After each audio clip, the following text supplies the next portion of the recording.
తమిళనాడులో బీసీల కోసం అమలవుతున్న పథకాలు సంక్షేమ కార్యక్రమాల అధ్యయనం కోసం బీఆర్ఎస్ టీం చెన్నై చేరుకుంది. అక్కడ 3 రోజుల పాటు పర్యటించనుంది. టూర్లో చెన్నై సచివాలయం, డీఎంకే పార్టీ కార్యాలయంలను సందర్శిస్తారు బీఆర్ఎస్ పార్టీ బీసీ నేతలు. ప్రాంతీయ పార్టీగా డీఎంకే విజయానికి కారణాలు తెలుసుకోనున్నారు. తమిళనాడులో 3 రోజుల పాటు పర్యటిస్తారు.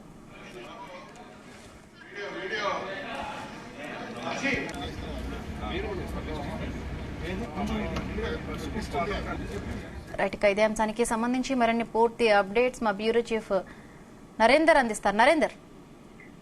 బిందు రేనా, తమిళనాడు పర్యటన కోసం బీఆర్ఎస్ సంబంధించినటువంటి లీడర్ అందరూ కూడా ఇప్పటికే మద్రాసు చేరుకోవడం జరిగింది చెన్నైకి.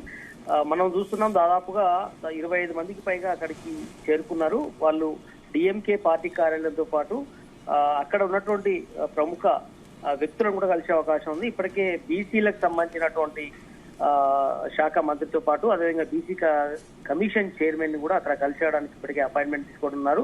ప్రధానంగా బీఆర్ఎస్ పార్టీ మనం చూస్తున్నాం దాదాపు 23-24 ఏళ్ళు అవుతోంది పార్టీ పెట్టినప్పటి నుంచి. ఫస్ట్ ఉద్యమ పార్టీగా ఉన్నది, దాని తర్వాత రాజకీయ పార్టీగా పూర్తి స్థాయిలోనే అధికారంలోకి వచ్చింది. అధికారంలో మనం చూసాం 9.5 సంవత్సరాలు ఉంది. అయితే ప్రతిపక్ష పాత్ర పోషించడం అనేది బీఆర్ఎస్ పార్టీకి ఇది మొదటిసారిగా మనం చూసాం. అయితే ఇట్లాంటి పరిస్థితుల్లో నేర్చుకోవాల్సినటువంటి అంశాలు ఏమున్నాయి, ముఖ్యంగా డిఎంకే నుంచి కొన్ని నేర్చుకోవాల్సి ఉంది. గతంలో సుమన్ నేతృత్వంలో మాజీ ఎంపీ సుమన్ నేతృత్వంలో డిఎంకే పార్టీ అనుసరించినటువంటి విధానాన్ని ఇక్కడ ఓల్డ్ పార్టీగా మనం చూస్తాం డిఎంకే పార్టీని.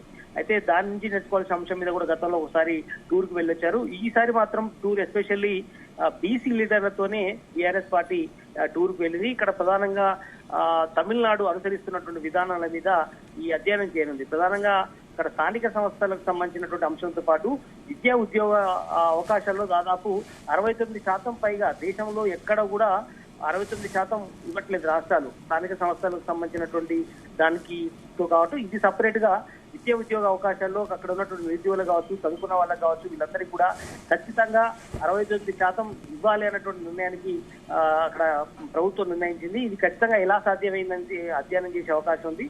కనుక అక్కడ ఉన్నటువంటి అధికారులను కావచ్చు, అక్కడ ఉన్నటువంటి సంస్థలతో మాట్లాడి, ప్రభుత్వంతో కూడా మాట్లాడి దానికి సంబంధించిన రిపోర్ట్ ని ఇక్కడ కేసీఆర్ కి అందజేయడంతో పాటు ప్రభుత్వం మీద కూడా ఇక్కడ రేవంత్ సర్కార్ మీద ఒత్తిడి చేసేందుకు కూడా ఉపయోగపడుతుందని కూడా ఈ బీసీ లీడర్ అందరూ అక్కడికి వెళ్ళడం జరిగింది. అంతేకాకుండా మనం చూస్తున్నాం స్థానిక సంస్థలకు సంబంధించి కూడా రాష్ట్రంలో 25% మాత్రమే అమలవుతున్నాయి. ఎంపీటీసీ, జెడ్పీటీసీ, సర్పంచ్లకు సంబంధించినటువంటి రిజర్వేషన్ సంబంధించి. కానీ తమిళనాడులో కొంత ఎక్కువగా రిజర్వేషన్ ఇస్తున్నటువంటి పరిస్థితి మనం చూస్తున్నాం. కనుక ఇవన్నీ కూడా ఎలా సాధ్యం అవుతున్నాయి, అక్కడ ఉన్నటువంటి అనుసరిస్తున్నటువంటి విధానాలు ఏంటి, అక్కడ ఉన్నటువంటి క్యాస్ట్ ఈక్వేషన్స్ ఎట్లా ఉన్నాయి, ఏదైనా కూడా పూర్తి స్థాయిలో స్టడీ చేసి ఖచ్చితంగా ఓ రిపోర్ట్ తయారు చేసే అవకాశం అయితే మనకు కనిపిస్తుంది. అదే సమయంలో ఎలాగో వెళ్ళారు కాబట్టి ఇప్పటికే చెన్నైలో ఉన్నటువంటి ప్రధానటువంటి అన్ని అంశాలను కూడా చూస్తారు. డిఎంకే పార్టీకి సంబంధించినటువంటి విధానాలు, పార్టీ కార్యాలయాన్ని కూడా సందర్శించి ఓవరాల్ అక్కడ ఉన్నటువంటి సిచ్యువేషన్ మొత్తం కూడా పార్టీ కూడా ఓన్ చేసుకునే అవకాశం ఉంది. వచ్చేటువంటి 4.5 సంవత్సరాల పాటు పార్టీని ఏ రకంగా ముందుకు తీసుకెళ్లాలి, డిఎంకే పార్టీ ఎన్నో ఉడిగడుకులు ఎదుర్కొని దాదాపు 40-45 సంవత్సరాల నుంచి రాష్ట్రంలో ఉన్నటువంటి పరిస్థితి మనం చూసాం. బట్ అదే పందాలో మనం ముందుకెళ్ళాలి. ఓ పక్క కాంగ్రెస్ పార్టీ ఇప్పుడు అధికారంలోకి వచ్చింది కాబట్టి దాన్ని ఢీకొనాలంటే ఎలాంటి విధానంతో ముందు వెళ్ళాలనేటువంటి ఆలోచన కేసీఆర్ ఉన్నారు. అందుకనే ఈ టీం పనిచేస్తుంది. ప్రధానంగా బీసీ అంశం కోసమే తమిళనాడు వెళ్ళినప్పటికీ కూడా డిఎంకే అనుసరిస్తున్నటువంటి విధానాల మీద కూడా స్టడీ చేసేందుకు మల్టీపర్పస్ గా వెళ్ళినట్టు కూడా మనకు తెలుస్తోంది. అంటే నరేందర్, మనం చూస్తున్నామంటే ఇప్పుడు తమిళనాడుకి తెలంగాణకి కూడా అక్కడ బీసీలకు అమలవుతున్న సంక్షేమ పథకాలన్నీ కూడా ఇప్పుడు తెలంగాణలో అమలు చేస్తే వర్కౌట్ అయ్యే ఛాన్స్ ఉందా? అలాగే నిన్న చూసాం మనం ఆర్ కృష్ణయ్య కూడా బీసీ నేత, తెలంగాణ బీసీ నేతగా ఉన్న ఆర్ కృష్ణయ్య కూడా రాజ్యసభ పదవికి, వైఎస్ఆర్సీపీ రాజ్యసభ పదవికి రాజీనామా చేశారు. అటు బీజేపీలో చేరబోతున్నట్టుగా కూడా తెలుస్తోంది. ఒకవైపు బీజేపీ కూడా బీసీ నినాదం అందుకోంది.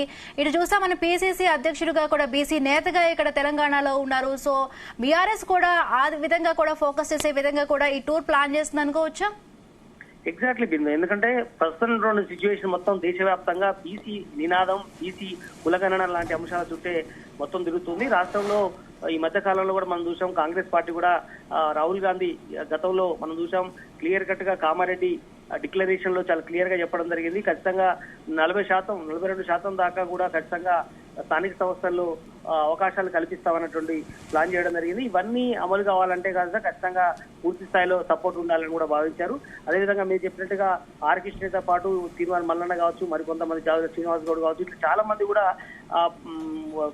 బీసీ నినాదాన్ని చాలా కాలంగా ఎత్తుకుంటున్నటువంటి పరిస్థితి మనం చూసాం. ఇది ఖచ్చితంగా అనివార్యంగా వచ్చేటువంటి 4.5 సంవత్సరాల తర్వాత బీసీలకు చట్టసభల్లో రిజర్వేషన్ అంశం ఓవైపు ఫైట్ చేస్తూనే స్థానిక సంస్థల్లో ముందు మాత్రం రిజర్వేషన్ పెంచుకోవాల్సిన అవసరం ఉంది. చాలా మంది ఇప్పటికీ అగ్రవర్ణ వాళ్ళు మాత్రమే ప్రజాప్రతినిధులు అవుతున్నారు. బీసీలో ఉన్నటువంటి చాలా వెనుకబడ్డ కులాలు ఇంకా కూడా చట్టసభలు పక్క పెడితే కనీసం స్థానిక సంస్థల్లో కూడా అవకాశాలు రావట్లేదు. కాబట్టి ఇట్లన్నీ అన్ని అంశాల మీద స్టడీ చేయడానికి బీఆర్ఎస్ నేతలు రిజర్వేషన్తో ఉన్నారు. గతంలో బీఆర్ఎస్ చేసినటువంటి తప్పిదంతా రిజర్వేషన్లు ఎక్కువ ఉండే తగ్గినటువంటి పరిస్థితి కనుక ఇవన్నీ కూడా మళ్ళీ రీకలెక్ట్ చేసుకునేటువంటి ప్రయత్నంలో బీఆర్ఎస్ పార్టీ ఉంది. అందుకని తమిళనాడుకు వెళ్ళి అక్కడ 69% ఉద్యోగ అవకాశాలు ఏ రకంగా అమలు చేస్తున్నారు, అదేవిధంగా స్థానిక సంస్థల్లో కూడా ఇక్కడ కంటే అక్కడే ఎట్లా ఎక్కువ చేస్తున్నారు, ఇవన్నీ కూడా స్టడీ చేసి ఖచ్చితంగా ఇక్కడ రేవంత్ సర్కార్ మీద ఒత్తిడి చేసే ప్రయత్నం అయితే జరుగుతోంది. ఖచ్చితంగా మీరు అన్నట్టుగా జాతీయ స్థాయిలో ఒక పెద్ద చర్చగా జారీ చేసే అవకాశం అయితే కనిపిస్తుంది. ఖచ్చితంగా బీసీ ఒక మూమెంట్ అయితే వచ్చింది. ఖచ్చితంగా రానున్న రోజుల్లో అనివార్యంగా బీసీలకు ఎక్కువ సీట్లు ఇవ్వాల్సిన పరిస్థితి వస్తున్న నేపథ్యంలో ఖచ్చితంగా ఒక మూమెంట్ అయితే రాష్ట్రంలో ఏర్పడింది. దీన్ని బేస్ చేసుకునే బీఆర్ఎస్ పార్టీ ఆ అంశాన్ని పట్టుకొని తమిళనాడుకి వెళ్ళింది, ఖచ్చితంగా స్టడీ చేస్తోంది. ఈ స్టడీ రిపోర్ట్ ని కేసీఆర్ కి అందజేసి కేసీఆర్ ఖచ్చితంగా ఒక ఉద్యమాన్ని బీసీ మూవ్మెంట్ తీసుకురావాలన్నటువంటి ఆలోచన బీఆర్ఎస్ పార్టీ కూడా తీసుకునే అవకాశం అయితే కనిపిస్తోంది.